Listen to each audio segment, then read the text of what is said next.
ஆண்டவராய் இயேசு கிறிஸ்துவின் நாமத்தின் ஆலங்குள் யாவருக்கும் என்னுடைய அன்பான வாழ்த்துக்களையும் நன்றிகள் நான் தெரிவித்துக் கொள்கிறேன். உன்னை ஆசீர்வதிக்கிறவர்களை ஆசீர்வதிப்பேன், உன்னை சபிக்கிறவனை சபிப்பேன். பூமியில் உள்ள வம்சங்கள் எல்லாம் உனக்குள் ஆசீர்வதிக்கப்பட்டிருக்கும் என்று சொல்லி தேவன் ஆபிரகாமுக்கு சொன்னதை நாம் அறிவோம். மிகப்பெரிய ஒரு ஆசீர்வாதமான ஒரு காரியம். தொடர்ந்து தேவன் ஆபிரகாமுக்கு சொன்னது, கர்த்தர் ஆபிரகாமை நோக்கி அவர் சொன்னபடியெல்லாம் புறப்பட்டு போனார், லோத்தும் அவனோடு கூட போனான் என்று நாம் பார்க்கிறோம்.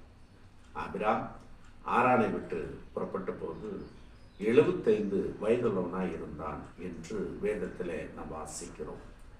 கானான் தேசத்திற்கு ஆபிரகாம் செல்லும் போது அவருக்கு வயது 75 வயது.